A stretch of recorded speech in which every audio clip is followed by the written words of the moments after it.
உள்நாட்டிலேயே துவரம்பருப்பினுடைய மகசூல் அதிகமாக இருக்கக்கூடிய சூழ்நிலையில் கனடாவிலிருந்து துவரம்பருப்புவை வாங்குவதற்காக டெண்டர் கோரியிருக்கிறது தமிழ்நாடு நுகர்பொருள் வாணிபக் கழகம்.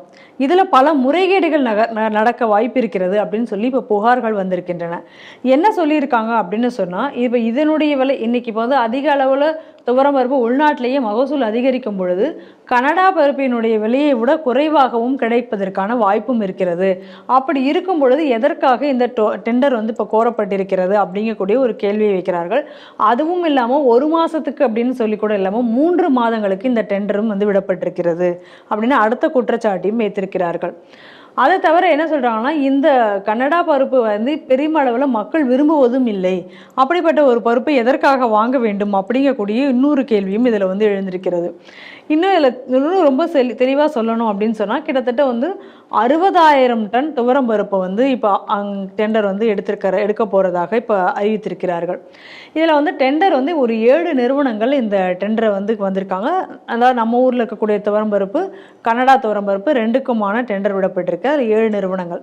அதில் வந்து ஒரு டெண்டர் இந்த மாதிரியான பருப்புகள் டெண்டர் இடும்போது இப்போ ஒரு டெண்டர் விட்டுருக்காங்கன்னா, அதுக்கு வந்து குறிப்பிட்ட காலத்திற்குள் என்ன அளவுக்கான பருப்பை சொல்கிறார்களோ அதை வந்து சப்ளை செய்யவில்லை என்றால் அந்த நிறுவனமோ அதனுடைய துணை நிறுவனங்களுமோ அடுத்த டெண்டருக்கு வந்து பங்கேற்க முடியாது அப்படிங்கக்கூடிய ஒரு ரூல்ஸ் இருக்கிற நிலைமையில், போன தடவை கடந்த ஆண்டு ஆகஸ்ட் மாதம் கொடுத்த டெண்டருக்கே இன்னும் கொடுத்து முடிக்காத, சப்ளை செய்து முடிக்காத ஒரு நிறுவனம் இந்த டெண்டரில் இதில் கலந்து கொண்டிருக்கிறார்கள் அப்படிங்கிற குற்றச்சாட்டும் இதில் வைக்கப்பட்டிருக்கு. இந்த மாதிரியான பல முறைகேடுகளுக்கு இது வழிவகுக்கணும், அதனால் இதுக்கு உடனடியாக இதில் வந்து இதுக்கான புகாரை எடுத்து இதை விசாரிக்கணும் அப்படின்னும் கோரிக்கை வைத்திருக்கிறார்கள். ஆச்சரியப்படுறதுக்குள்ள இதில் நீங்கள் நல்லா கவனிக்கணும் என்னென்னா, கனடாவிலேருந்து ஸோ இந்த கனடாங்கக்கூடியது ஓகே, அது பருப்பு நிறைய எக்ஸ்போர்ட் பண்ணுறாங்கங்கிறது ஒரு பக்கம் இருந்தால் கூட, இன்றைக்கி இருக்கக்கூடிய அரசியல் சூழ்நிலையில் கனடா அப்படிங்கக்கூடிய நாட்டை இவர்கள் இன்வால்வ் பண்ணும்போதே எனக்கு இதுக்கு பின்னாடி வேறு பல சந்தேகங்களும் இருக்கிறது. ஜெகத் காஸ்பருங்கக்கூடிய பாதிரியார் ரைஸ் அப்படிங்கிற ஒரு அமைப்பை வச்சு உலகத்தில் இருக்கக்கூடிய எல்லா வியாபாரங்களையும் தமிழர்களின் வியாபாரங்கள்னு ஒரு ஒருங்கிணைக்கக்கூடிய ஒரு முயற்சியில் ஈடுபடுகிறார். எனக்கு அவர் மேலே கடுமையான சந்தேகம் இருக்குது. ஏன்னா அவர் இதுவரை தேச துரோக செயலுக்காகத்தான் பல விஷயங்களையும் அவர் செய்திருக்கிறாருங்கக்கூடியது நமக்கு தெரியும். நிச்சயமாக. ஸோ இந்த மாதிரியான வெளிநாட்டிலிருந்து சில லாண்ட்ரிங்காக வேண்டி இந்த இறக்குமதிங்கக்கூடிய ஒரு விஷயத்தை இதை ஒரு கேடயமாக்கி ஏதாவது ஒரு பணம் சுற்றி வருவதற்கான ஒரு வாய்ப்பு தான் எனக்கு இதில் தெரிகிறது. ஏன்னா உள்நாட்டில் கிட்டத்தட்ட அந்த ப்ரைஸஸில், ஏன்னா இப்போ இந்தியாவிலேருந்து எக்ஸ்போர்ட்டை பேன் பண்ணி, அதனால் இந்த ப்ரைஸஸில் வந்து இப்போ வந்து ஆர்டினரியாக அதோட ப்ரைஸஸ் இப்போ அதிகமாக வருவதற்குள்ள வாய்ப்பு குறைவு தான். அதனால் இதில் வந்து எந்த லாபமும் அடைய போவதில்லை அரசாங்கம், ஆனால் நஷ்டம்தான் அடைவதற்கு வாய்ப்பு இருக்குது கனடாவிலிருந்து எடுத்தால். ஏன் அப்படி குறிப்பிட்டு இவங்க கனடாவை கொண்டு வரணுங்கும்போது தான் இந்த சந்தேகம் என்பது நமக்கு வலுக்கிறது. ஏன்னா இது ஏற்கனவே நம்ம இன்னொரு விஷயம் கூட இந்த இதில் பார்க்கணும். அக்ரிகல்ச்சரல் ப்ரொடக்ஷன் அதில் தமிழ்நாடு ரொம்ப நல்லா வளர்ந்துருச்சு அப்படின்னு இவங்க தானே சொல்லிக்கிட்டு இருந்தாங்க. சரி, அப்போ தமிழ்நாட்டிலேருந்து இவங்க எவ்வளோ ப்ரொக்யூர் பண்ண போகிறாங்க, இல்லை எவ்வளோ ப்ரொக்யூர் பண்ணியிருக்காங்க, என்ன ப்ரைஸில் ப்ரொக்யூர் பண்ணியிருக்காங்க? ஒரு கேள்வி இருக்க தான் சரி. தமிழ்நாடு விவசாயிகளுக்கு நீங்கள் என்ன வசதி பண்ணி கொடுத்துருக்கீங்க? இப்போ என்னென்னலாம் ரெக்குவயர்மெண்ட் இருக்குது? இப்போ தமிழ்நாட்டில் இப்போ இவ்வளோ இந்த பருப்பு ரெக்குவயர்மெண்ட், இவ்வளோ நெல் ரெக்குவயர்மெண்ட், இவ்வளோ இந்த ரெக்குவயர்மெண்ட் இருக்குது. தமிழ்நாட்டில் அக்ரிகல்ச்சர் டிபார்ட்மெண்ட் இருக்குது. நீங்கள் தமிழ்நாட்டோட செல்ஃப் சஃபிஷியன்சிக்குன்னு நீங்கள் இதுக்கு முன்னாடி என்ன ப்ராஜெக்ட் பண்ணீங்க? இப்போது மோடி ஆட்சி வந்த உடனே ஒரு விஷயம் பண்ணாங்க, எல்லாரும் ஆயில் சீட்ஸை வந்து இந்தியாவில் விவசாயிகள் நிறைய பண்ணுங்கன்னு மோடி அறிவித்தார். இந்தியாவில் எண்ணெய் உற்பத்தி அதிகரித்தது. இந்தியாவில் எண்ணெய் உற்பத்தி அதிகரித்ததுக்கப்புறம் பார்த்தீங்கன்னா இந்த மலேசியாக்காரன் அப்படியே கொஞ்சம் அடங்கினான். அப்போ இந்த மாதிரி நாட்டின் தேவைக்கு ஏற்ற மாதிரி கிராப்பை இப்போ பார்த்தீங்க அப்படின்னு சொன்னாலும் இந்த வெங்காயம் எக்ஸ்போர்ட் இப்போ நிறுத்தப்பட்டிருக்கிறது, ரைஸ் எக்ஸ்போர்ட் நிறுத்தப்பட்டிருக்கிறது. ஏன்னா அது அடுத்த 6 மாதத்தில் இதில் வந்து ஷார்ட்டேஜ் வர வாய்ப்பு இருக்குது. ஸோ இப்படியெல்லாம் சிந்தித்து ஒரு சென்ட்ரல் கவர்மெண்ட் பண்ணுது இல்லையா? ஆமாம். அப்போ நீங்கள் தான் உலகத்திலேயே நாங்கள் தான் முன்மாதிரிங்கிறீங்களே. அவன் என்னென்னலாம் நமக்கு டெபிசிட் இருக்கோ அதுக்கு ஏற்ற மாதிரியாக நீங்கள் அக்ரிகல்ச்சரல் டிபார்ட்மெண்ட்டில் அதுவும் ஃபார்மர்ஸுக்கு ஏதாவது ப்ரமோட் பண்ணுற மாதிரி இது எங்களுக்கு தேவை இருக்குது. சென்ட்ரல் கவர்மெண்ட்டில் ஸ்கீம்ஸ் இருக்குது, அந்த பணத்தை கூட வேண்டாம், உங்கள் அப்பா வீட்டு பணத்தை செலவு பண்ண வேண்டாம், மோடி அப்பா வீட்டு பணத்தை நம்ம செலவு பண்ண போகிறோம். ஏன்னா அப்படி தானே? ஆமாம். உங்கள் கலைஞர் மகளிர் திட்டம்ங்கக்கூடிய பேர். ஆமாம். அவள் அப்போ வீட்டு பணத்தையே செலவு பண்ணாங்க? இல்ல இல்லையே, நம்ம வரி பணம் தானே. ஆமா ஸோ அதே மாதிரி மோடி மட்டும் அப்போ வீட்டு பணமான்னு கேட்குறாருல ஒருத்தர். ஆமா ஆமா ஆமா இப்போ அவர் வந்து சரி அந்த மோடிகிட்ட கேட்டால் அவர் அதுக்கு பணம் கொடுத்துட்டு போகிறாரு. ஆனால் ஏன்னா அவர் என்ன நினைப்பார், பரவாயில்ல ஒரு ஸ்டேட் வந்து ஃபுட் செல்ஃப் சஃபிஷியன்சியை நோக்கி போயிட்டுருக்கு, நம்ம ஆதரவுக்கு கொடுக்கணும் அப்படிங்கிற மனப்பான்மை நரேந்திர மோடிக்கு உண்டு. ஏன்னா அவர் மோடி அவருக்குள்ள அப்பா பேரில் எதையும் நடத்தலை, அவரோட தாத்தா பேரில் எதுவும் நடத்தலை.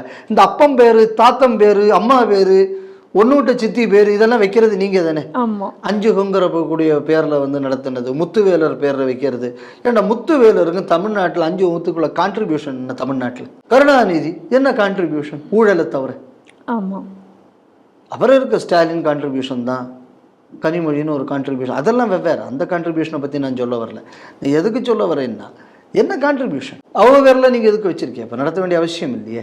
ஸோ அப்போ இது என்ன நம்ம கவனிக்கணும் அப்படின்னா, அதே மாதிரி நரேந்திர மோடியோட கான்ட்ரிபியூஷன்னா நம்மளால் ஆயிரக்கணக்காக அடிக்கிட்டு போகலாம். ஆனால் அவர் அப்பம் பேரை வச்சாரா? அவங்க ஆயா பேரை வச்சாரா? இல்ல வைக்கல. இல்லை, நீங்கள் தானே வச்சுக்கிட்டு நடக்கிறீங்க. ஆமா அப்புறம் என்ன அவரை போய் அப்பம் பேரன்னு கேட்குறது? அதுவும் ஒரு பிரைம் மினிஸ்டரை பார்த்து ஆமா பொறுக்கித்தனமாக கேட்குறது. இதுக்கு பேர் உன் அப்பா வீட்டு காசா கொடு. அப்போ நீ கொடுத்து விட்ற உங்கள் அப்பா வீட்டு காசா? அது என்ன வார்த்தை இதெல்லாம்? ஒரு அநாகரீகத்தின் உச்சம் இதெல்லாம். ஸோ அப்போ இந்த மாதிரி பேசக்கூடியவங்க நீங்கள் அந்த மாதிரி ஏதாவது ஸ்கீம் போட்டு பண்ணியிருக்கலாமே, ஏன் அது எதுவுமே செய்யலை? அப்போது விவசாயத்துறைக்கு துரோகம் பண்ணுறது. இப்போ அங்கே ப்ரிக்யூர் பண்ணுற ப்ரைஸை ஏன் டைரெக்டாக விவசாயிகள்கிட்ட நீங்கள் ப்ரிக்யூர் பண்ணக்கூடாது? நம்ம ஊரில் உள்ள விவசாயி லாபப்படுவானே. ஒரு டெண்டர்னா அவன் ஒரு ஏஜென்ட்டு, அவன் ஒரு இடத்துலேருந்து ப்ரிக்யூர் பண்ணி அவன் ஒன்றுக்கு சப்ளை பண்ண போகிறான். கரெக்டாக? கண்டிப்பா. இது நீங்களே ஒரு சிஸ்டம் வைங்க. எங்களுக்குள்ள தமிழ்நாடோட இந்த ரெக்குவயர்மெண்ட் இது, அதனால அக்ரிகல்ச்சர் ஆஃபீஸரை சொல்லி இந்த ஏரியாவில் நமக்கு இவ்வளோ டன் வேணும்ப்பா, அதுக்கு நீ ப்ரமோட் பண்ணலாமே. தாராளம். ஏன் பண்ணலை? அப்போ இந்த டெண்டர் போடுறது நோக்கம். இதே தான் வந்து அந்த சுகர் கேனுக்கு வந்து அந்த சரத்பவார் குரூப் அங்கே பண்ணும் மகாராஷ்டிராவில், இவங்க இங்கே பண்ணுறாங்க. அப்போ இதனால் உள்ளூர் விவசாயிக்கு பண்ணுறது துரோகம். ரெண்டாவது, வெளிநாட்டில் உள்ள பணத்தை லாண்டர் பண்ணுறதுக்கு இதில் ஒரு வசதி. மூணாவது, இந்திய விவசாயிகிட்டேருந்து பொருளை வாங்காமல் இன்னொரு நாட்டில் வாங்குறதுனால இவங்களுக்கு உள்ள வருமானத்தை ஒழிக்கிறது. அப்போ எல்லா விதத்துலேயுமே இந்த தேசத்துக்கு விரோதமான விஷயம். ஒரே ஒரு ஆளுக்கு லாபம், டெண்டர் கொடுத்து எடுக்கிற ஆட்களுக்கு மட்டும் லாபம். அந்த டெண்டர்லையும் கூட என்ன பண்ணியிருக்காங்கன்னா, துவரம்பருப்பு வந்து 134.7 ரூபாய்க்கும், கனடாலேருந்து வர்றதுக்கு வந்து 133.75க்கும் டெண்டர் கொடுக்கப்படுதா சொல்லியிருக்கு. ஆனால் இன்னைக்கு வெளிச்சந்தையில் என்ன விலை விற்குதோ அதை விட கூடுதலான விலை இதில் இருக்கு. ஆமாம், ஓப்பன் மார்க்கெட் விலை கூட. இத்தனைக்கு நான் வாங்குறது ஹோல்சேலில். ஆமாம் ஆமாம், ரீட்டைல் மார்க்கெட்டிங் கூட ஹோல்சேலில் வந்து விலை கூடுதல். அப்போ இதெல்லாம் வெளிப்படையான ஒரு ஊழல். ஏற்கனவே நம்ம டிரான்ஸ்ஃபார்மர் விஷயம் நான் இதுக்கு முன்னாடி சொன்னேன். அறப்போர் இயக்கத்துல இருந்து அதை வந்து இது பண்ணியிருந்தாங்க. ஆமாம், 7 லட்சம் ரூபாய்க்கு வந்து இதே டிரான்ஸ்ஃபார்மர் வந்து ராஜஸ்தானில் வாங்கும்போது நீ ஏன்டா 12 லட்சம் ரூபாய்க்கு வாங்குறேன்னு அவர் கேட்டிருந்தார். அது மட்டும் இல்லாமல் அங்கேயும் நீங்கள் நல்லா கவனிங்க, ஒரே மாதிரியான ஒரே ப்ரைஸில் பல கம்பெனி அதே டிரான்ஸ்ஃபார்மரை சப்ளை பண்ணுறான் தமிழ்நாட்டுக்கு. அதாவது எல்லா பயலுக்கும் பிரித்து கொடுத்துரு. அப்போ ஒருத்தனுக்கு எதிர் இன்னொருத்தன் வந்து கம்ப்ளைண்ட் கொடுக்க மாட்டான்ல. கண்டிப்பாக. இப்போ 2 பேர் இருந்து ஒருத்தன் மட்டுமே டிரான்ஸ்ஃபார்மரை சப்ளை பண்ணுறான் அப்படின்னா இன்னொருத்தன் வந்து என்ன பண்ணுவான், பார்த்தியா அதுக்கு கூடுதல்னு சொல்லி வந்து கேச போடுவான். கரெக்ட். ரெண்டாவது, டெண்டர் ஓப்பனிங்கில் அந்த ப்ரொசீஜரில் அந்த தப்பு இந்த தப்புன்னு சொல்லுவான். எவனெல்லாம் இருக்கானோ சப்ளையர் எல்லாவனுக்கும் வீதிச்சு கொடுத்துரு, எல்லாவனும் ஒரே ப்ரைஸ். அப்போ ப்ரொக்யூர் பண்ணுறது இவங்களே ப்ரொக்யூர் பண்ணி கொடுத்துருவாங்க. ஆமாம், வெவ்வேறு பேரில் சப்ளை பண்ணிக்கணும், ஜடையில் உள்ளதை சாப்பிடணும், அவ்வளோதான். இதானே இது. கண்டிப்பாக. ஸோ அதனால் அதான் நான் முன்னாடி சொன்ன மாதிரி அவர் சர்க்காரியாக வந்து என்ன சொன்ன, விஞ்ஞான அடிப்படையில் ஊழல். நம்மால் ஊழல்லையே விஞ்ஞானம் கண்டுபிடிச்சவைங்கிறத வந்து இன்னும் சர்க்காரியாக புரிஞ்சுக்கலை. ஸோ அப்போ இதை நீங்கள் நம்ம என்ன பார்க்குறோம் அப்படின்னு சொன்னால், அப்போது எனக்கு தெரிஞ்சு இந்த ஃபார்மர்ஸ் பில்களுக்கு எதிராக கொஞ்சம் பேர் போராடலாம் பண்ணானு உள்ள. ஆமாம் ஆமாம். ஏன் அவனுக்கு 50 பேர் இப்போ கிளம்பி போய் கேட்க வேண்டியது தானே. ஏன்டா உள்ளூரில் உள்ள விவசாயிக்கு துரோகம் பண்ணிட்டு நீ ஏன் கனடாக்காரன்ட்ட துட்டு கொடுத்து வாங்குற? இன்னும் சொல்லப்போனால் எங்கள் உள்ளூர் விவசாயி குறைஞ்ச விலையில் தரான், அதிக விலையில் நீ கனடாக்காரன்ட்ட வாங்குறிய, ஏன் அந்த விலையில் வந்து நீ ஏன் எங்கள் ஊர்காரன்ட்ட வாங்கக்கூடாது? கேட்கலாம்ல. நிச்சயமாக. இந்த ஒருத்தர் அம்மனம்மா ஒருத்தர் நடந்தார், அவருக்கு பேர் ஐயா கண்ணு. அவர் இப்போ அதே மணி அடிச்சுக்கிட்டு போய் இங்கே நிற்க வேண்டியது தானே, ஐயா ஐயா ஐயா இந்த மணியை கொஞ்சம் குறைச்சி கொடுங்க அப்படின்னு. இப்போது விவசாயிகளை வைத்து அரசியல் செய்கிறார்களே தவிர விவசாயிகளுக்கு எது செய்ய வேண்டுமோ அதை செய்யாதவர்கள். அதாவது இன்னும் பச்சையாக சொல்ல போனால் பணத்திலையும் பணத்தை பார்ப்பவன் திராவிடன். அதனால் விவசாயி செத்து போனால் கூட அவனுக்கு கவலை. அதை வச்சு எப்படிரா, அதை வச்சு ஒரு மானியம், விவசாய சாவு எப்படி நடந்திருக்கு பார், அதை வச்சு ஒரு அரசியல் பண்ணி எப்படி காசு சம்பாதிக்கிறது? இதுக்கு வெளியில் எந்த சிந்தனையும் இல்லாத ஒரு ஆட்சி. இதைத்தான் பாரதி சொன்னான், பேய் அரசாண்டால் பிணம் தின்னும் சாத்தியங்கள். அதுக்கு முழு உதாரணம் இந்த அரசாங்கம் தான்.